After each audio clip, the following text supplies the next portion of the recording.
Merci et félicitations à tous les gagnants du festival de Louan. Et là, nous allons suivre le message du pasteur principal. Chers frères et sœurs en Christ, les membres des églises branches et des sanctuaires locaux, tous les autres membres qui participent à ces cultes via Internet et les téléspectateurs de GCN. Dieu a dit dans Ésaïe 43, 21, « Le peuple que je me suis formé publiera mes louanges ».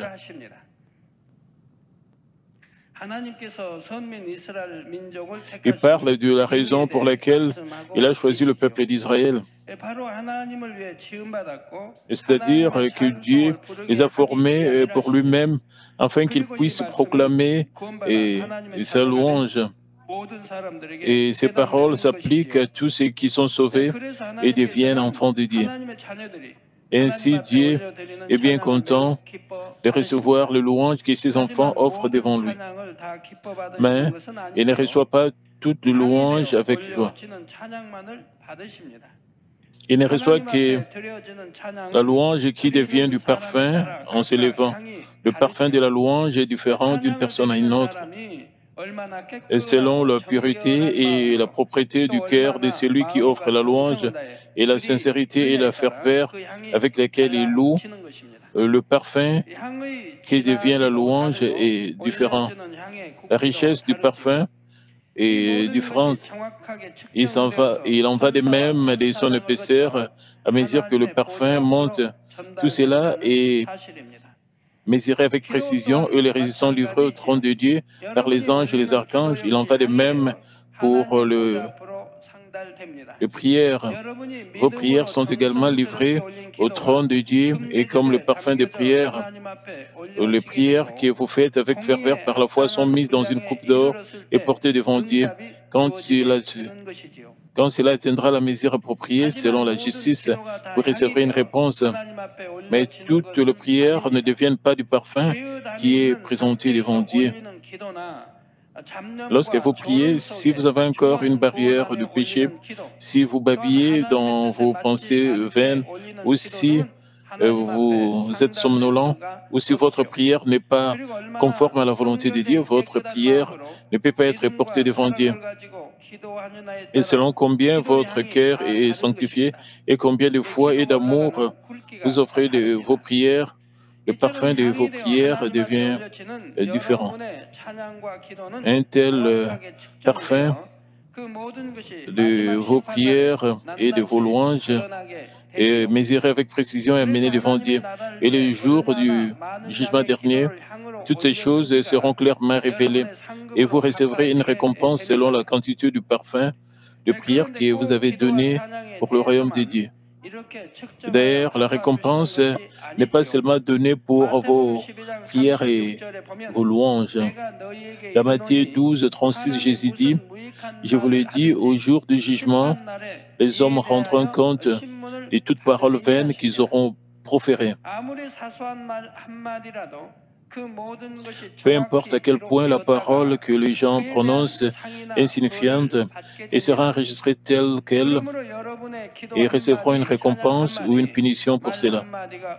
Par conséquent, vous devez réaliser à quel point chacune des paroles dans le prière ou le louange est importante.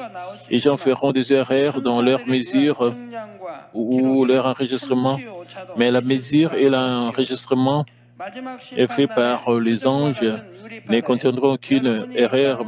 Les jours du jugement dernier, lorsque tout ce que vous avez fait au cours de votre vie sur cette terre est révélé sur la mer des verres comme du cristal, vous ne pourrez plus vous excuser. Et tout ce que vous avez fait sur la terre, ainsi que tout ce que vous aviez dans vos pensées et votre esprit, sera clairement révélé dans la mer de verre. Et ainsi, vous ne pouvez pas faire d'excuses. Et je vous exhorte au nom du Seigneur à garder ces faits à l'esprit et à faire en sorte que chaque parole que vous prononcez pendant votre prière ou votre louange soit toujours belle dans la vérité. Dans les versets 9 et 10 se trouve le contenu de la louange que les 4 êtres vivants et les 24 vieillards rendent au Seigneur. Il est dit, et il chantait un cantique nouveau en disant, tu es digne de prendre le livre et d'en ouvrir les sceaux, car tu as été immolé et tu as racheté pour Dieu par ton sang des hommes de toute tribu, de toute langue, de tout peuple et de toute nation. Tu as fait un royaume et des sacrificateurs pour notre Dieu, et ils régneront sur la terre. Ici, une nouvelle chanson ne fait pas référence à une chanson de ce monde. Cela fait plutôt référence à une chanson nouvellement chantée au ciel. Sur cette terre, il y a des chants que nous chantons pour louer et adorer Dieu. Il y a aussi des chansons que nous chantons pour que nous recevions la plénitude et l'inspiration. Mais si nous allons au ciel, nous n'avons plus besoin de chanter une chanson pour recevoir la plénitude et l'inspiration pour nous-mêmes. Bien sûr, nous recevrons d'autant plus de plénitude et d'inspiration lorsque nous chantons de louanges au ciel. Cependant, puisque nous ne serons plus sous forme de chair, comme maintenant sur la terre, nous n'avons plus besoin de chanter une chanson pour recevoir la plénitude et l'inspiration. Par conséquent, le but de notre louange sera seulement d'adorer Dieu et de rendre gloire et grâce à Dieu. En ce moment, les 4 êtres vivants et les 24 vieillards chantent une nouvelle chanson qui est différente de celle qu'ils avaient l'habitude de chanter sur terre. Et la chanson part du témoignage que Jésus-Christ est le seul digne de rompre les sceaux. Et il s'agit aussi de son ministère en tant que notre Sauveur. Jésus n'est pas seulement le Sauveur du peuple d'Israël, il a versé tout son sang et est mort pour devenir le Sauveur de toute l'humanité. Juste comme le verset 9 dit, « Tu as racheté pour Dieu par ton sang des hommes. Jésus a payé de son sang pour sauver chaque tribu, chaque langue, chaque peuple et chaque nation. »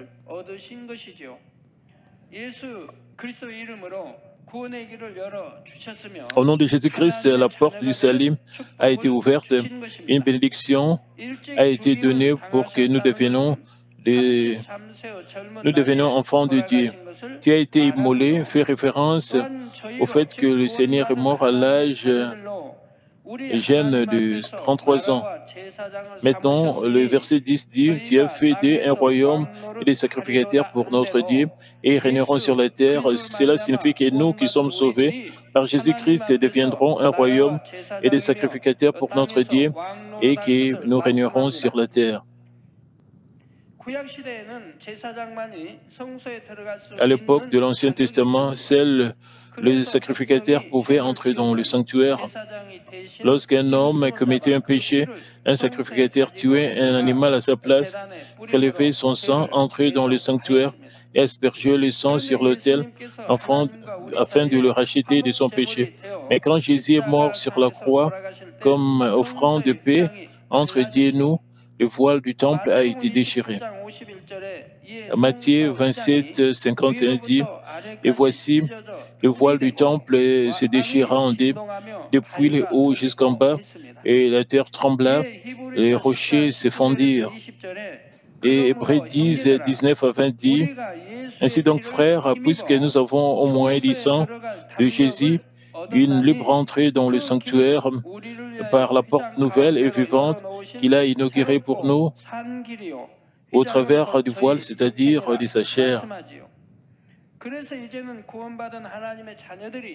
Et ainsi, il devient maintenant possible que les enfants de Dieu sauvés puissent adorer Dieu dans le sanctuaire et communiquer directement avec Dieu. C'est comme obtenir les qualifications comme un sacrificateur. De plus, les personnes sauvées reçoivent le droit de devenir les enfants de Dieu et elles deviennent des épouses du Seigneur qui est le roi des rois et elles participeront au banquet du mariage de 7 ans dans les airs et régneront également sur la terre dans le royaume du millénium. C'est pourquoi 1 Pierre 2,9 dit, « Vous êtes au contraire, vous êtes une race élue, un sacerdoce royal, une nation sainte, un peuple acquis. » Les 4 êtres vivants et les 24 vieillards chantent une nouvelle chanson à ce sujet au Seigneur, et c'est leur témoignage que tout cela est accompli à travers le Seigneur Jésus-Christ.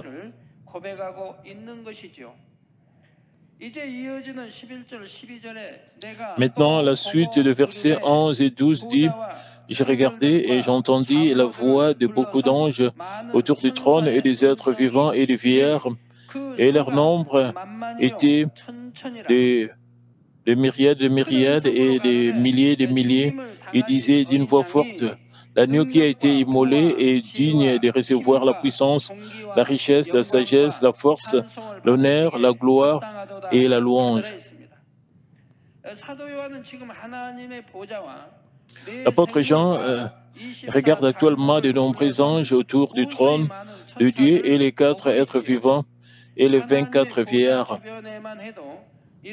Quand il y aura autant d'anges autour du trône de Dieu, combien d'angles supplémentaires y aura-t-il? Combien d'anges supplémentaires y aura-t-il dans tous les ciels? Et d'ailleurs, il y a aussi un ordre précis dans la hiérarchie des anges. Ils ont également des noms individuels et leurs capacités et leur autorité sont également différentes les uns des autres. Il y a des armées célestes qui sont différentes des anges. Il y a des archanges qui sont le leader des anges. C'est pourquoi nous pouvons trouver des noms d'archanges tels que Gabriel et Michael. Michael est aussi appelé le capitaine de l'armée de l'Éternel dans l'Ancien Testament. Il y a aussi des expressions comme un ange fort.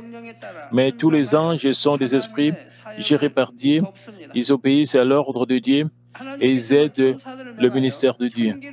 Dieu peut ordonner aux anges de contrôler le temps, ou Dieu peut leur donner autorité sur et manifester une catastrophe naturelle. 2 Samuel 24, 16 dit: comme l'ange étendait la main sur Jérusalem pour la détruire, l'Éternel se répandit de ses mal et dit à l'ange qui faisait périr le peuple: assez, retire maintenant ta main. L'ange de l'Éternel était près de l'air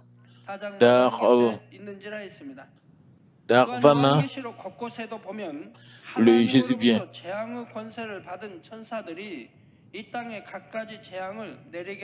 Dans de nombreuses parties du livre de l'Apocalypse, nous pouvons constater que les anges qui reçoivent l'autorité des calamités de Dieu provoquent divers désastres sur la terre. De plus, Dieu peut envoyer des anges pour servir ses enfants. Daniel 6, 22 dit: mon Dieu a envoyé son ange et fermé la gueule des lions, et qu'ils m'ont fait aucun mal parce que j'ai été trouvé innocent devant lui et devant toi. Non plus au roi, je n'ai rien fait de mauvais. Et en entrant dans la fosse aux lions, Daniel fut protégé par un ange envoyé par Dieu. Et le gueule du lion était fermé pour qu'il ne puisse pas dévorer Daniel. De plus, Acte 12, 7 dit: et voici un ange du Seigneur survint, et une lumière brilla dans la prison. L'ange réveilla Pierre en le frappant au côté et en disant: lève-toi promptement. Et les chaînes tombèrent de ses mains. Dieu envoya un ange du Seigneur et l'ange apparut dans une prison et sauva Pierre. Non seulement Pierre, mais l'apôtre Paul a également été sauvé dans la Bible. De plus, juste comme mentionné dans Hébreux 1,14 qui dit: ne sont-ils pas tous des esprits au service de Dieu, envoyés pour exercer un ministère en faveur de ceux qui doivent hériter du salut? Tous les anges sont envoyés par Dieu pour rendre service aux anges de Dieu et sauver. Et quand les enfants de Dieu terminent leur vie sur la terre, leurs esprits sont guidés par les anges. Les anges en blanc mèneront votre esprit au ciel. De même, chacun des âges se voient confier des devoirs en fonction de ses capacités et de son autorité et les accomplissent fidèlement. Il y a d'innombrables anges autour du trône de Dieu et ils font maintenant une déclaration à haute voix devant le Seigneur. Ils déclarent l'agneau qui a été immolé est digne de recevoir la puissance, la richesse, la sagesse, la force, l'honneur, la gloire et la louange. Grande est la grande puissance du Seigneur. Nous étions destinés à la mort, mais par sa puissance, il nous a conduits à la vie éternelle.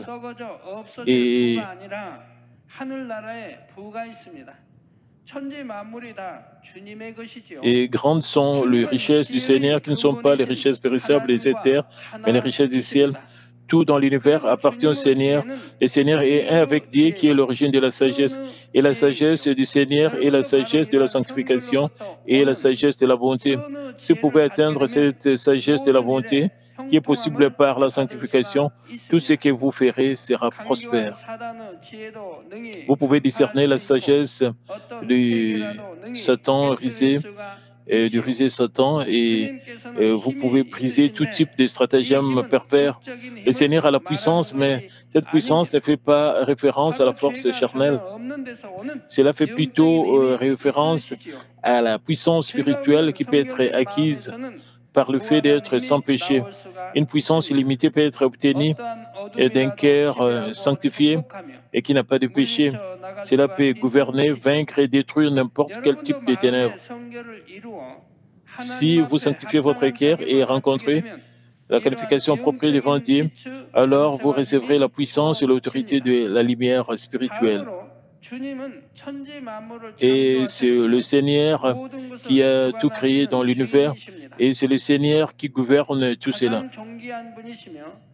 Il est le plus honorable et il est digne de recevoir l'honneur de toutes les créatures. Et il est également digne de recevoir toute la gloire et la bénédiction. Il est également digne de recevoir la louange. Et maintenant, le verset 13 et 14 disent « Et toutes les créatures qui sont au-delà dans le ciel, sur la terre, sous la terre, sur la mer et tout ce qui s'y trouve, je les entendis et qui disaient à celui qui est assis sur le trône et à l'agneau, soit la louange, l'honneur, la gloire, la force, au siècle des siècles. » Et les quatre êtres vivants disaient Amen. Et les quatre vieillards se prosternèrent et adorèrent. Ils ne cessent de louer Dieu qui est assis sur le trône et à l'agneau, le Seigneur. Ils disent combien le nom de Dieu est grand et glorieux, et lui Dieu qui accomplit toute la providence. Et toute l'armée céleste et les anges, les âmes sauvées et toutes choses créées qui est sur la terre et sous la terre et sur la mer et toutes les choses en elle, louent Dieu, le Créateur et le Seigneur. Et les quatre êtres vivants répondent par Amen, et les 24 vieillards se prosternent et adorent. Et de même, lorsque l'histoire de la culture humaine prendra fin, non seulement les êtres spirituels, mais aussi les âmes sauvées comprendront toute la volonté et la providence de Dieu qui sont accomplies au nom du Seigneur. Et toute la création adorera devant Dieu. C'est parce qu'ils seront libérés de leur esclavage à la corruption.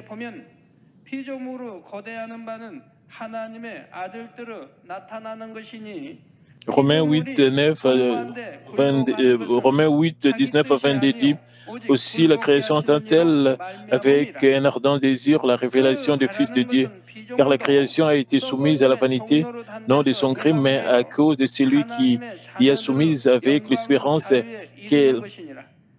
qu'elle aussi sera affranchie de la servitude de la corruption pour avoir part à la liberté de la gloire des enfants de Dieu. Or, nous savons que jusqu'après ces jours, la création tout entière soupire et souffre des douleurs de l'enfantement. Par conséquent, Vous devez désirer ardemment le jour où vous recevrez la liberté de la gloire et vous parez avec ferveur en tant qu'épouse. Si vous ne le faites pas, vous tomberez dans la grande tribulation de Satan et entrerez au milieu des souffrances que vous ne pourriez même pas imaginer, comme c'est mentionné dans le 6e chapitre de l'Apocalypse. Frères et sœurs en Christ, du chapitre 6 se trouve la prophétie sur la grande tribulation de Satan. Après que ceux qui sont sauvés par leur foi au Seigneur soient enlevés dans les airs avec le Seigneur, la grande tribulation de Satan aura lieu sur terre. Ce sera une tribulation d'une ampleur sans précédent, marquée par une combinaison de guerres causées par l'homme et des catastrophes naturelles. Le chapitre 6 décrit un prélude à la Troisième Guerre mondiale qui plongera le monde entier dans la guerre. Et c'est la fin de l'âge ou du monde dont parle la Bible.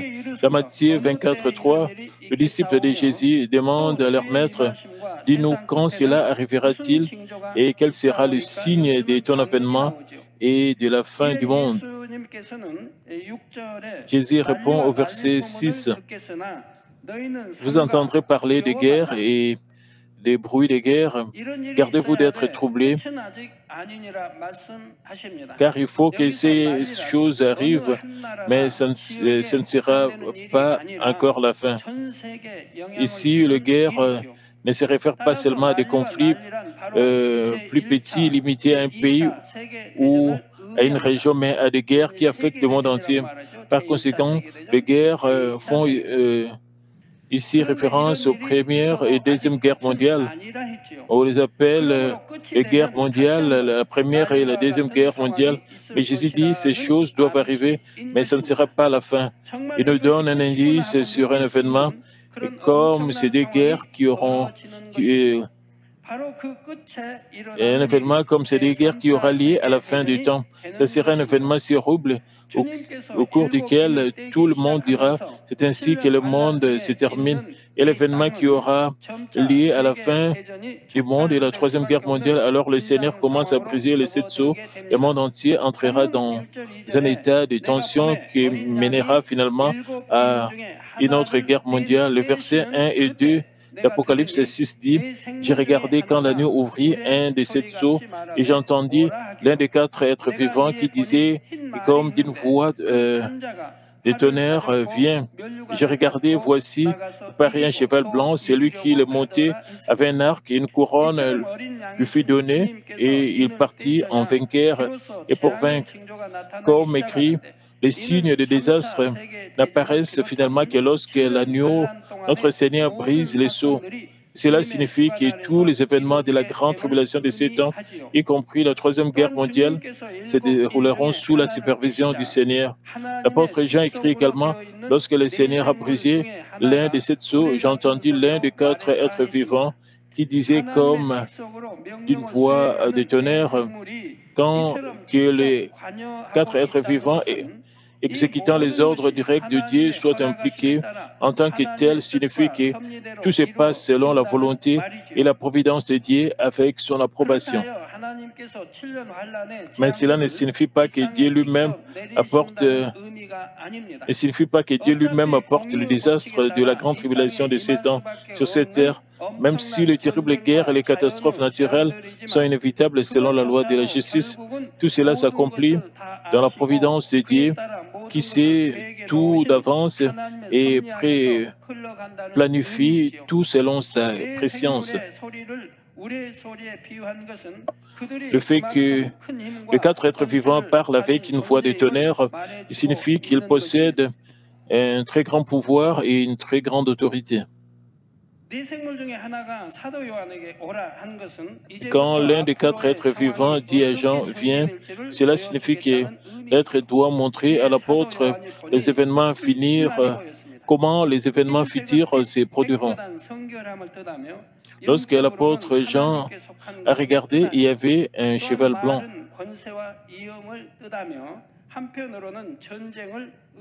La couleur blanche signifie la lumière ou la pureté, et la sanctification. Au sens spirituel, cela fait référence à l'appartenance à Dieu. Un cheval symbolise l'autorité et la dignité ainsi que la guerre. Dans le passé, les chevaux jouaient un rôle important dans la guerre. Jean également vu quelqu'un assis sur le cheval blanc. C'est lui qui peut faire usage de l'autorité et de la dignité qui lui sont données. C'est un envoyé qui fait des choses au nom du Seigneur. L'apôtre Jean dit que cet homme avait un arc. Maintenant, un arc signifie dispute et combat. Un arc est utilisé pour tirer une flèche sur une cible ou un but. Dans le processus d'accomplissement d'un objectif, une rivalité amère et des conflits surgiront. Par conséquent, le fait qu'un envoyé du Seigneur ait un arc signifie que la paix sera brisée à cause d'une discorde. Maintenant, le fait qu'une couronne lui ait été donnée signifie que Dieu le soutient ainsi que sa conduite. Cela signifie également qu'il devient leader et reçoit richesse, honneur et autorité. En même temps, une couronne signifie fierté et arrogance. Alors, à qui correspondent ces descriptions et explications? Cela correspond au peuple d'Israël. Le cheval blanc signifie spirituellement la tribu d'Israël et celui qui est assis sur le cheval blanc est une force dirigeante qui domine le destin collectif du peuple d'Israël. Expliqué plutôt que la couleur blanche fait référence à l'appartenance à Dieu et un cheval signifie autorité et dignité ainsi que guerre. Le peuple d'Israël est un peuple élu par Dieu. Tout au long de l'histoire, de nombreuses guerres ont éclaté à cause de... Avoir un arc signifie briser la paix pour atteindre un objectif. Comme je l'expliquerai dans un instant, Israël a constamment provoqué des conflits avec ses voisins afin d'atteindre cet objectif. Malgré tout cela, le peuple d'Israël jouit de la richesse, de l'honneur et de l'autorité dans de nombreuses parties du monde sous la protection et le soutien de Dieu. Pour cette raison, ils sont fiers d'eux-mêmes et arrogants. Cette arrogance vient du fait qu'ils sont les élus de Dieu et toujours victorieux sous sa protection. Et ceci est illustré comme une couronne lui ayant été donnée. Plongeons profondément dans le peuple d'Israël afin de bien comprendre ce que nous avons entendu jusqu'à présent. Dans Jean 19, 23, 24, nous lisons, les soldats, après avoir crucifié Jésus, prirent ses vêtements et ils en firent 4 parts, une part pour chaque soldat, et prirent aussi sa tunique qui est sans couture d'un seul tissu, depuis le haut jusqu'en bas, et dirent entre eux, ne la déchirons pas, mais tirons au sort à qui elle sera. Et cela arriva afin qu'il s'accomplisse cette parole de l'Éternel. Ils se sont partagés mes vêtements et ils ont tiré au sort ma tunique. Voilà ce que firent les soldats. J'ai déjà expliqué la signification spirituelle de ces versets dans les enseignements sur le message de la croix. En bref, le vêtement du Seigneur symbolise le peuple d'Israël. Diviser ces vêtements en 4 parties signifie, dans un sens physique, que le peuple sera dispersé en termes charnels.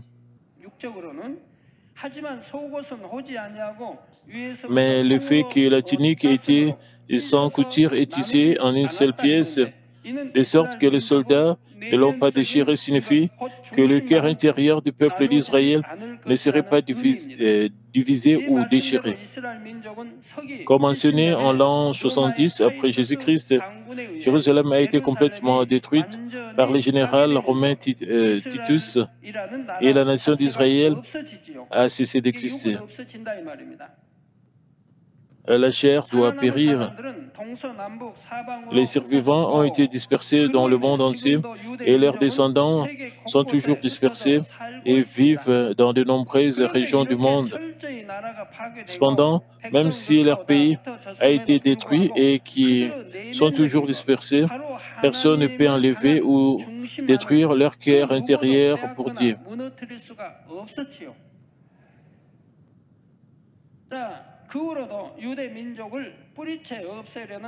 Il y a eu plusieurs tentatives pour débarrasser le monde du peuple juif.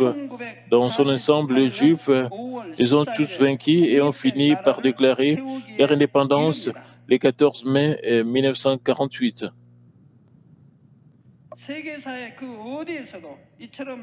Il n'y a pas d'autre peuple dans l'histoire du monde et que le peuple d'Israël qui a rétabli sa nation et son gouvernement indépendant.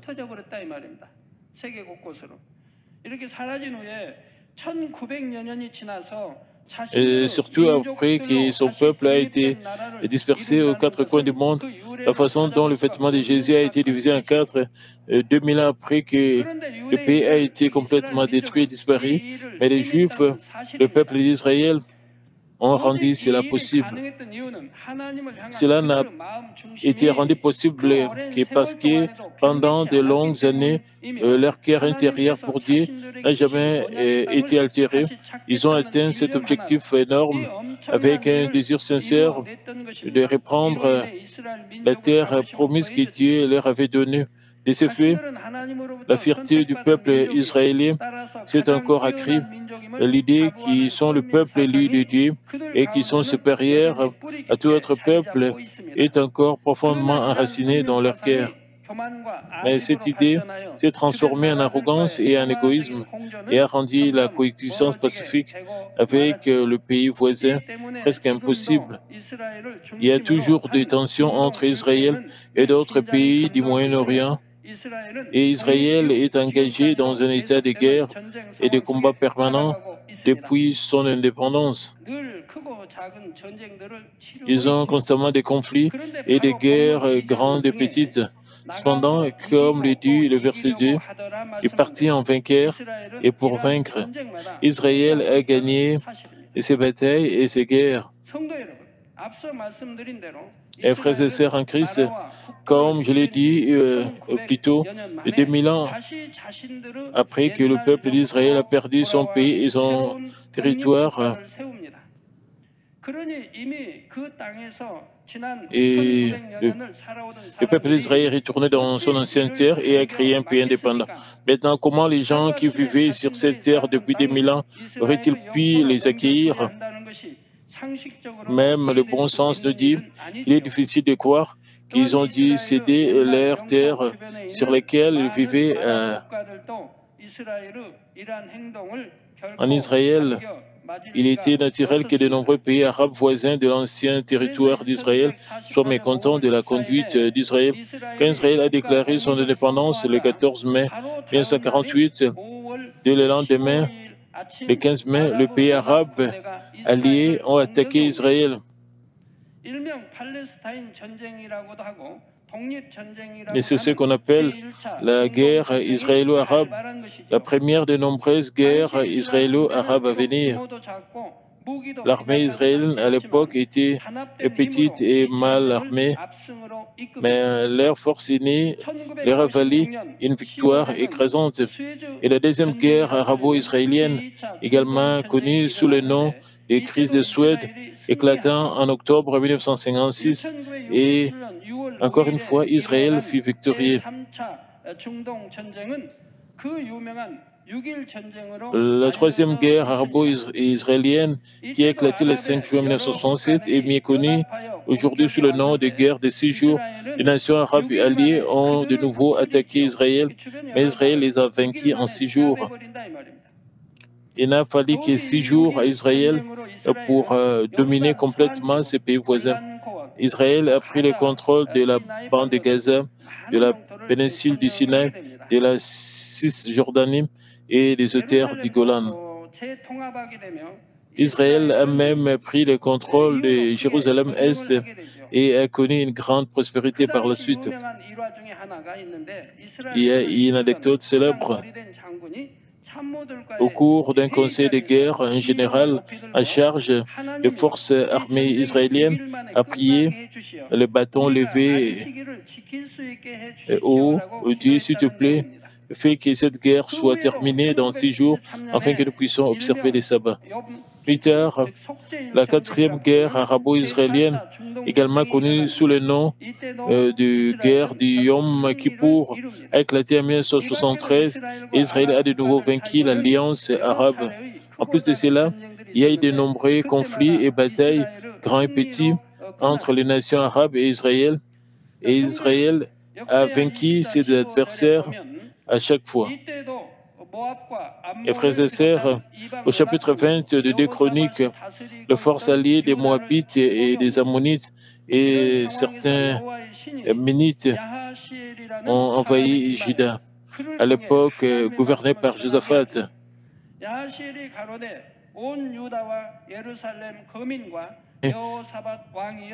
Jaziel, et par lui, et la parole de Dieu fut révélée aux Israélites. Dans 2 Chroniques 15, nous trouvons « Soyez attentifs, tout Juda et habitants de Jérusalem, et toi, Josaphat, ainsi que vous parle l'Éternel, ne craignez point et ne vous effrayez point devant cette multitude nombreuse, car ce ne serait pas vous qui combattez, mais sera Dieu. Comme écrit dans les Écritures, chaque bataille appartient à Dieu.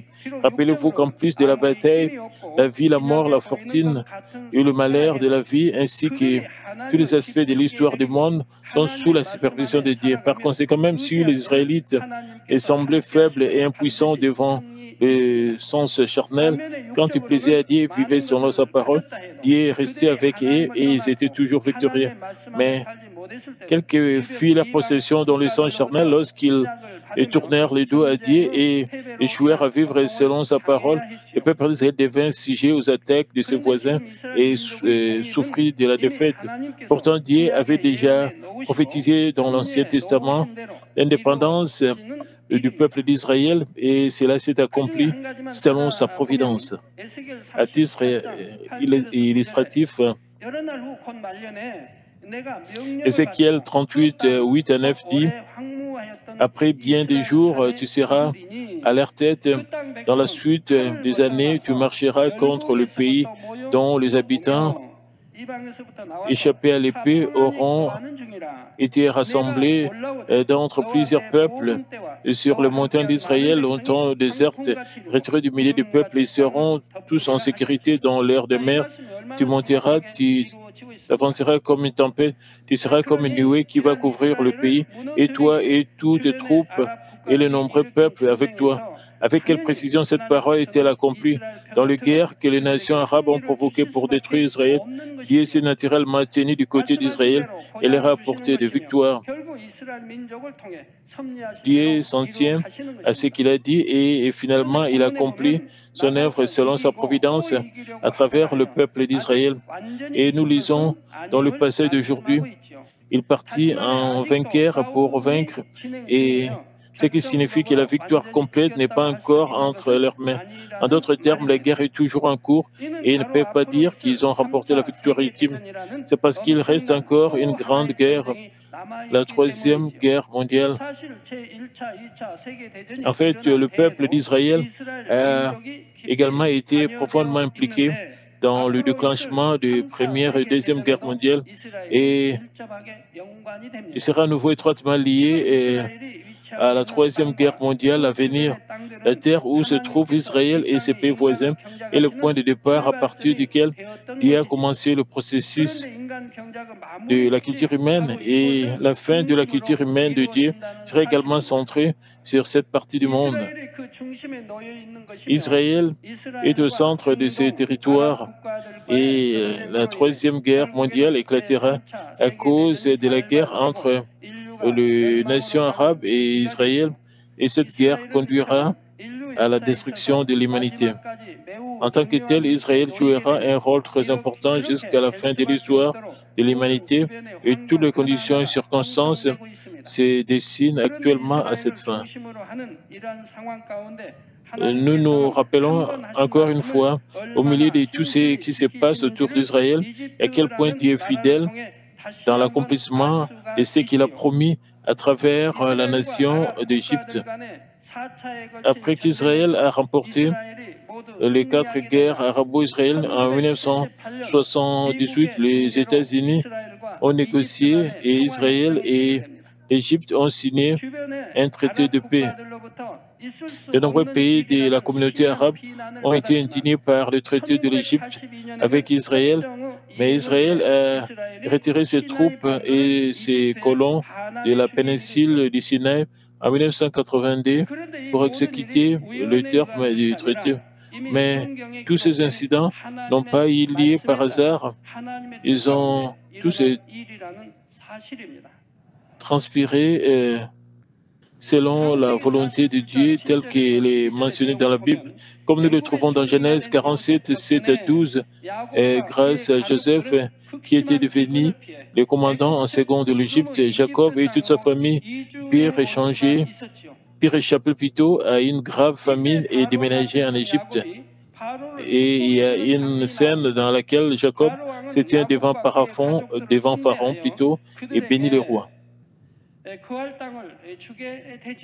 Et Pharaon a montré sa bonté envers Jacob et sa famille et leur a donné un lopin de terre où ils pouvaient s'installer. Nous trouvons dans Genèse 47, 11 à 12, Joseph établit son père et ses frères et leur donna une propriété dans le pays d'Égypte, dans la meilleure partie du pays, dans la contrée de Ramsès.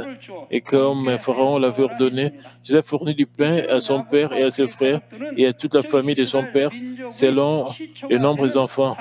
Jacob et sa famille, à l'origine du peuple d'Israël, avaient une grande dette envers l'Égypte.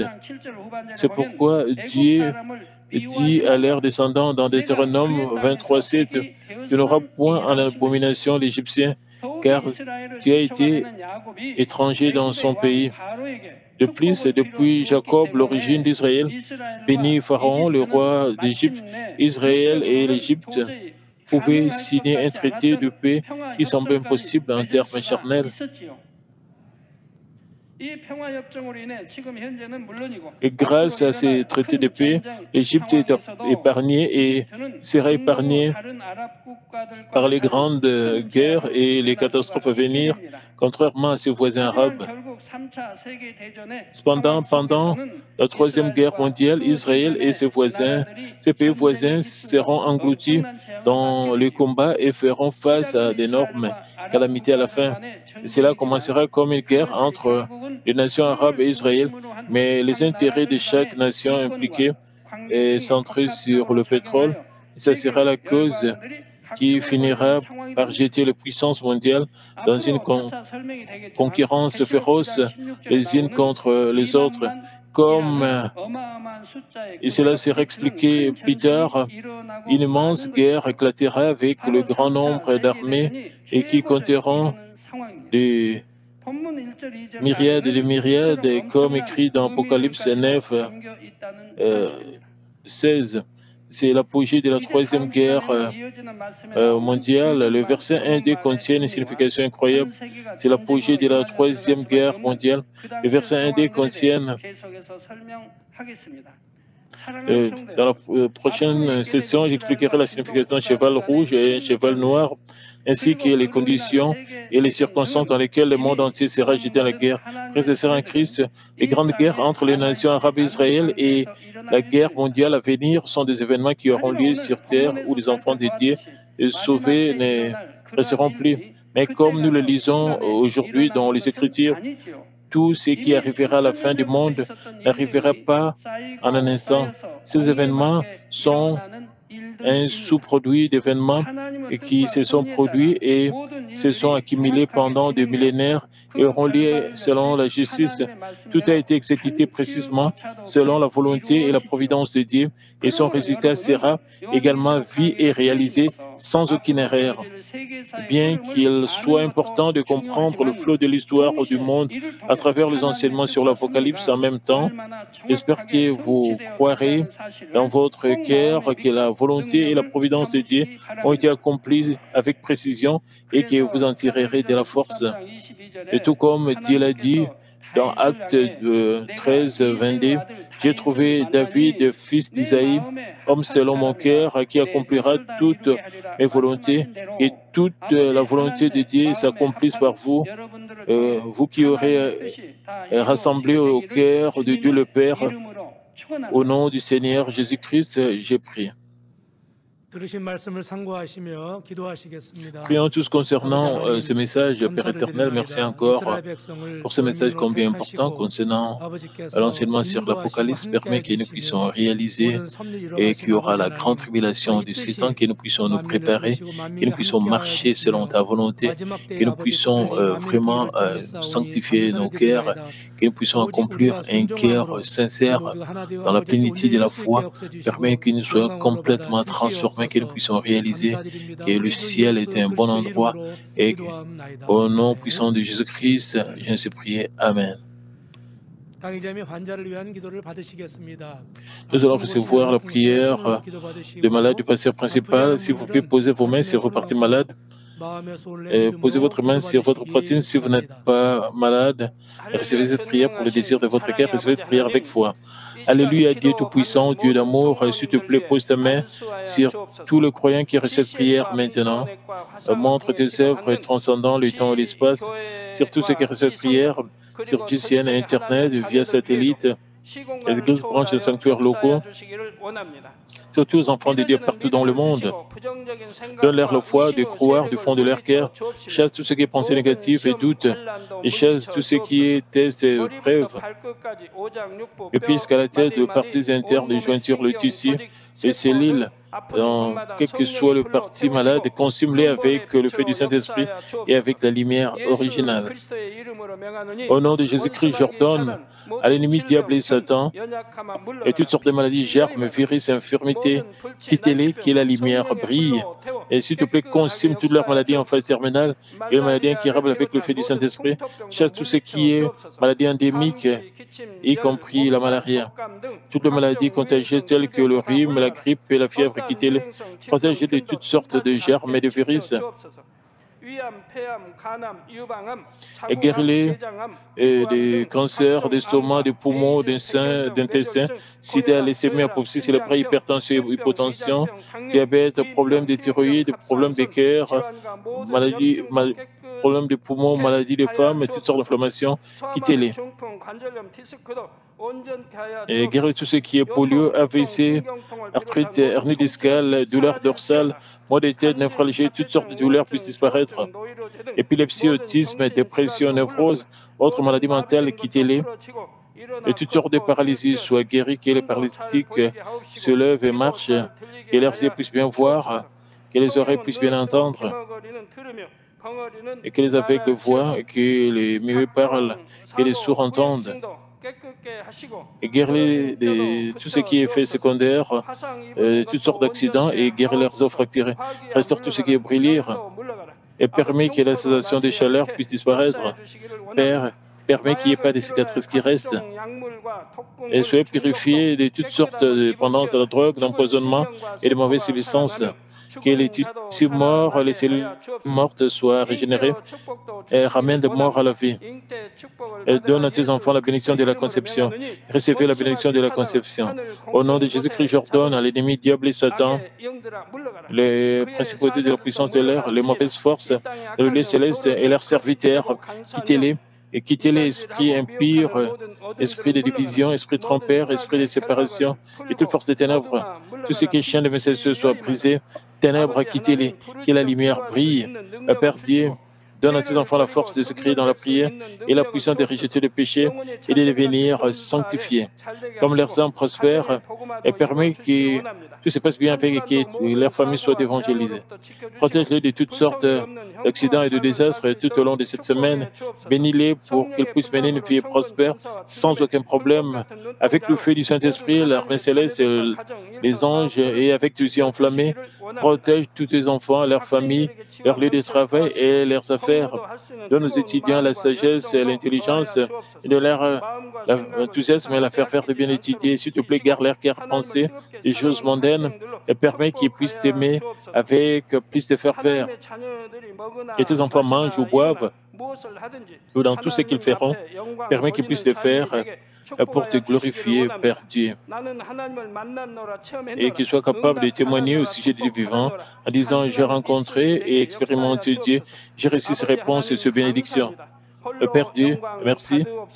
Et sois glorifié, toi seul. Au nom de notre Seigneur Jésus-Christ, j'ai ainsi prié.